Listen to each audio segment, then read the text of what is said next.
Hi friends, welcome back. I have a very fun video today. I have like 4 stacks next to me, and I actually just went through my bookshelves. It may not look like it because they're still packed to the brim, but I have went through a good de-haul to get rid of books that I've just been holding on to for no reason, and I've having to been stacking books this way, like on top of these books, because I just have nowhere to put them. So I figured I would go through and remove a bunch of books that I don't need or want anymore and make room for new books that this could eventually happen to them in the future. So I have a stack of books next to me, and the funnest part is that this is in preparation of me reorganizing my bookshelves. It is well needed. They make no sense because I've started running out of room, so I'm just sticking books in random places, and I want to make some nice highlighting bookshelves. So to get to the point, let's get started, and we're going to go through my stacks, and I'm going to show you all of the books that I am removing from my bookshelves and sending to the thrift store or to my Pango if any of my special editions I have listed on my Pango. And honestly, I'm not trying to make a crazy profit off of any of them, so they're all listed for really cheap. So I want them to go to homes that people will enjoy them and love them. So that's the plan. Let's get into it. I'm going to start with the first stack. And this is actually a stack of books that have been given to me by people, and this might sound horrible. It's not because I don't appreciate it. I appreciate it, but these are just the ones that I'm not gonna read, and I don't have they just don't sound interesting to me. And you're gonna find most of them are, and I'll show you, this is just a little stack. Here's my little stack.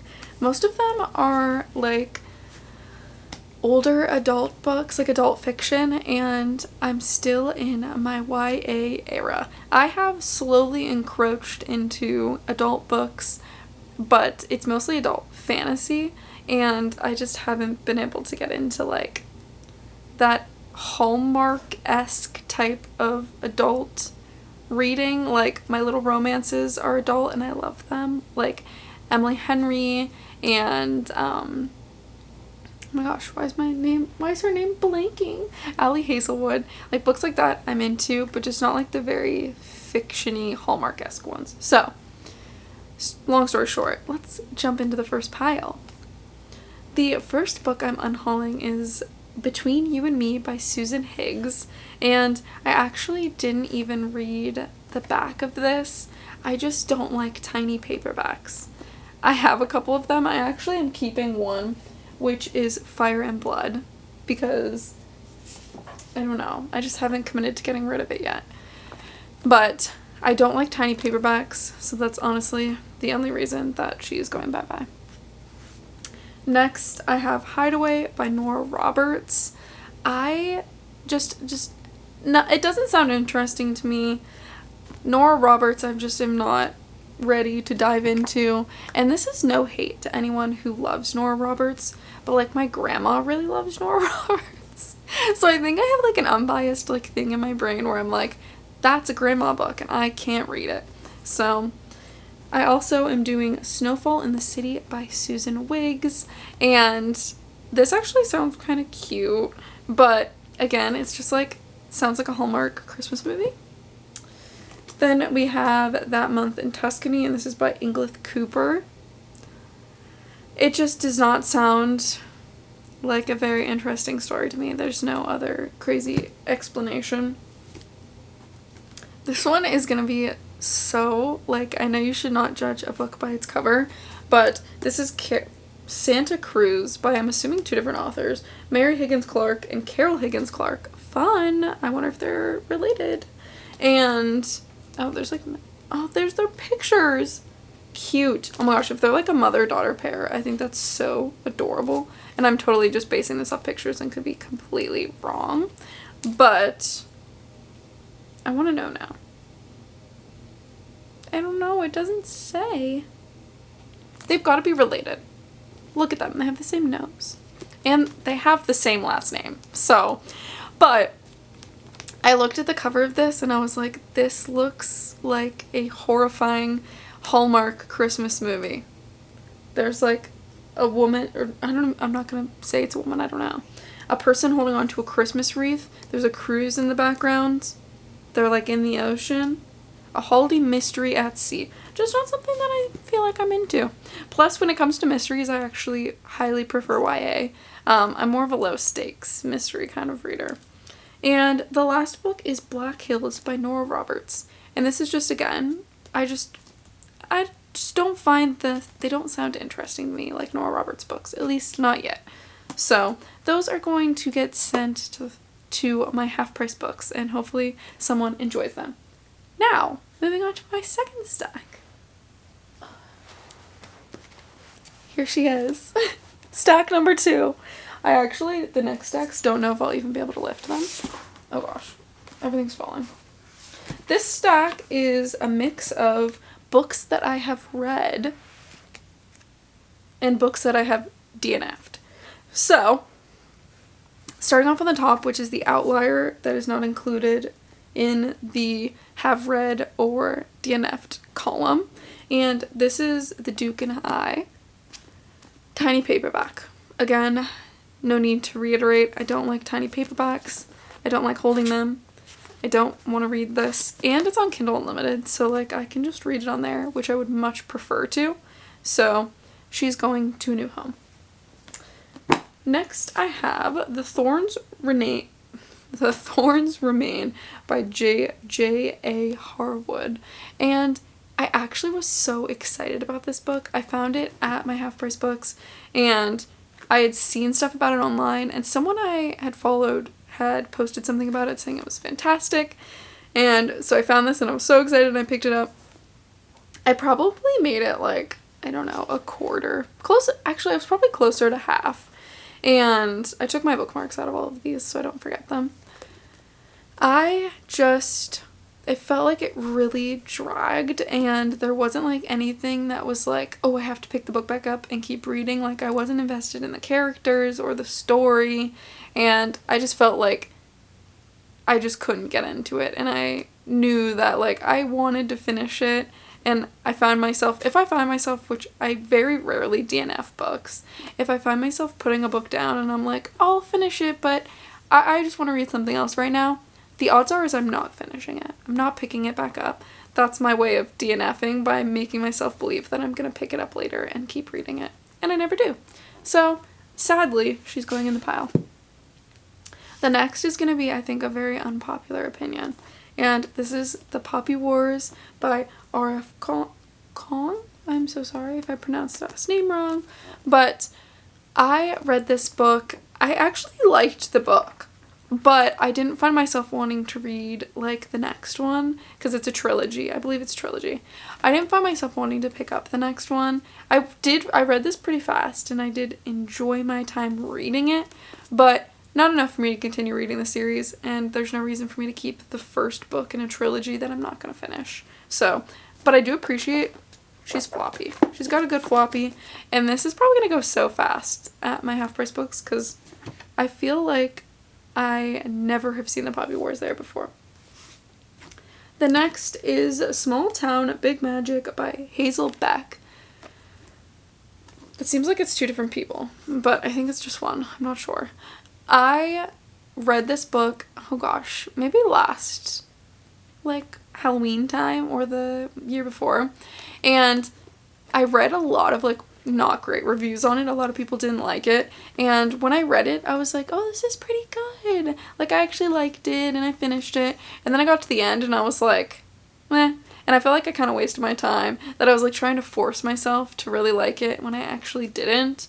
And I wouldn't say that it's bad. Like, it's not a bad book by any means. I think that it is, like, a good, quick read. It's not that small, but it's kind of pretty much, like, about witches and stuff like that, and I think, like, magic is banned. I don't really remember that much about what is going on in this, but I'm pretty sure there's a second one. If there's not a second one, I think there's supposed to be, but I have no idea. Honestly, I don't remember much of anything that happened in this book, which is a good sign for me to get rid of it. She's going away. Oh gosh, I have another one that I think people will disagree on. And this is One for My Enemy by Olivia Blake. I honestly wanted to keep this one just because it's so beautiful. Oh, and it has the prettiest artwork on the inside. I'm obsessed with it.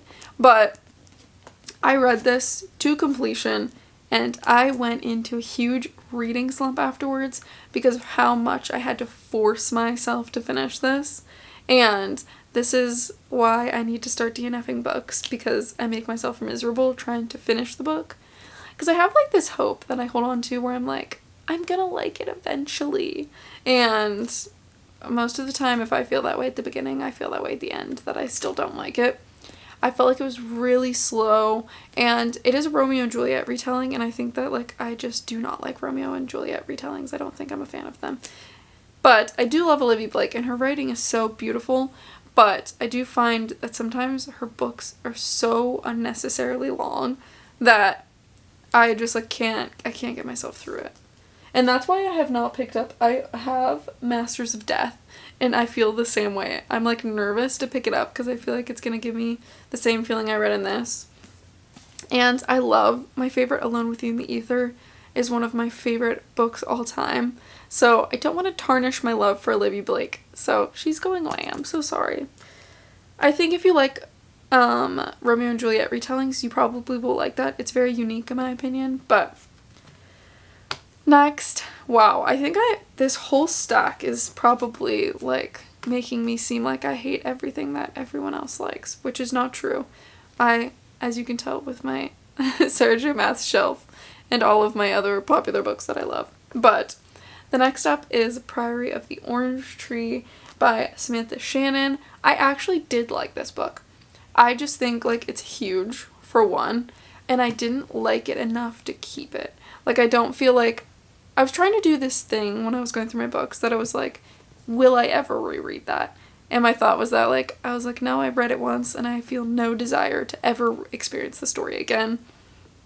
I do think it's good. It's also deceiving. The text on it is huge and it has huge borders. It doesn't need to be this big. Why? It makes no sense. Like this is a Brandon Sanderson level size book, but I think it has almost like half the amount of words in it, which is crazy. And I never wanted to pick up the prequel just because like I didn't really like the way this one ended. I felt like the ending was really rushed. But if you like dragons and it's sapphic, it is good. I would definitely recommend, and don't let the size of the book deter you because it's really not as big as it seems. And next, I have Ruthless Vows by Rebecca Ross. This has nothing to do with the story. I absolutely love this book. I cried through this book. I gave this book 5 stars, but my Fair Loot edition of Ruthless Vows just came in the mail. I don't feel the need to keep, like this isn't even like a Barnes & Noble edition or anything, it's just the basic copy of Ruthless Vows, and I don't need both, so I have my Fairy Loots and that's enough for me.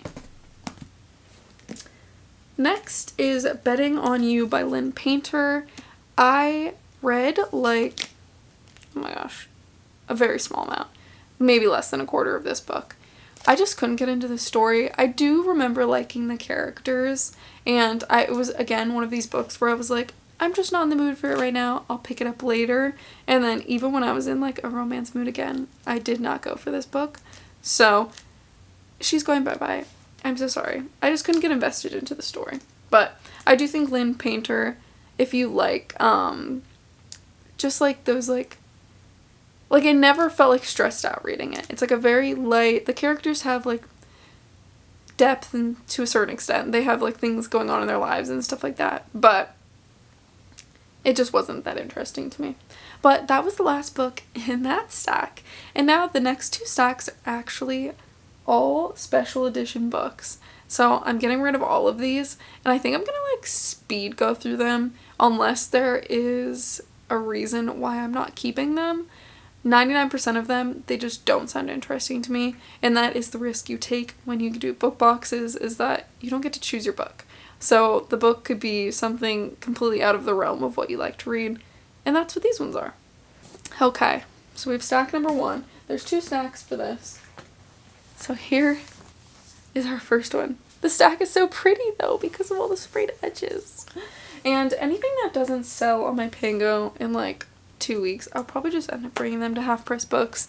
And I have like some of those like Facebook groups where people sell special editions, so I might just post them on there too, to see if they can find a good home. But first up, we have The Curse of Saints by Kate Dramis. I think this is a series. I only have the first one. I think they did the other ones, but... Next, The Ones We Burn by Rebecca Mix. She's pretty. Actually, I hated these edges. I remember opening this and I was like, what did they do? This was also my high school colors, so that could be a reason why I'm like, what is that? Next, Midnight Strikes. This was probably one of my first ones, I would feel like, because Owlcrate is like really, in my opinion, changed the way they've been doing special editions, and this seems like an earlier version. The Depths. This is definitely an older one because we have no sprayed edges. Owlcrate has enjoyed adding sprayed edges to their repertoire. Forged by Blood. I do think this one is beautiful. I love the edges. And Fairylight's been really liking doing like these full image printed edges, which I think is very cool. Silver in the Bone, another cool sprayed edge. I do feel like some of them I like have to fight myself to get rid of them because they're so pretty, but I'm like, I can't keep it just because it's pretty. And this is Son of Blood and Ruin. I'm not even saying who these are by anymore. Mary Ellie Lairs. I do like sprayed edges on this one. It's like a bird. It's very pretty. Threads That Bind. I'm actually getting rid of this one because I, for some reason, received they sent me 2 boxes. Like Fairy Loot accidentally duplicated my order for my like subscription box and sent me 2, and I'm keeping 1, but I don't need 2 of them, so that's the first stack. Hey, we're getting through those ones very fast. And like I said, all of those are just because I'm not interested in the story. And also biasly, I looked up any that I was like hesitant about on Goodreads and read through reviews. And I know reviews don't mean anything, but like if I'm on the edge already and then people in the reviews are like saying stuff that's stuff I know I won't enjoy in the book, I might as well just get rid of it. So, stack number 2. The final stack. This one's heavy. Oh gosh. She's also pretty. Right off the bat, probably an unpopular one. Swordcatcher by Cassandra Clare. I was really excited about this one. But then I wasn't after like hearing the reviews about it and just what the story was. I was like, yeah, it's probably not something I'm into. Threads That Bind. Again, this is the Owlcrate edition and I'm trying not to let myself keep, if it's a duplicate, I'm choosing the copy I like more. So I chose the Fairy Loot one. Omen of Ice. I actually read, like, I don't know, probably like 30 pages of this and was not a fan. So, just couldn't get into it. And it was winter, so it was the perfect season to read it as well. And it just didn't happen. A Forgery of Roses. The Adventures of Amina al-Sarafi. Another one I was actually really excited about. And then I ended up just like, I couldn't, like, I was excited about it in theory. I also think this edition is absolutely stunning. It's so beautiful. But I was excited about it, and then I heard more about the story, and I know you can read the synopsis before the book's actually out, but it's just not something that I think would be interesting. I don't really tend to gravitate towards books where the, like, main character is older, again, which is why I prefer to read like YA. I'm more of like, I want them to be in like their 20s or 30s, but like anything above that is just like I usually can't get into. This is Cruel Illusions. I love the edges on this one. I think it's so pretty. And the final one, which is City of Nightmares. That is all of the books that I am getting rid of, which is so exciting for me. I usually have a very hard time of, like, getting rid of books because I hold on to hope and I'm like, I'm gonna read them one day and I'm gonna like them, or I'm gonna give it another try. Never do. So that is everything that I am unhauling, and I can't wait for them to go to their new homes. So I will see you guys next time. Bye!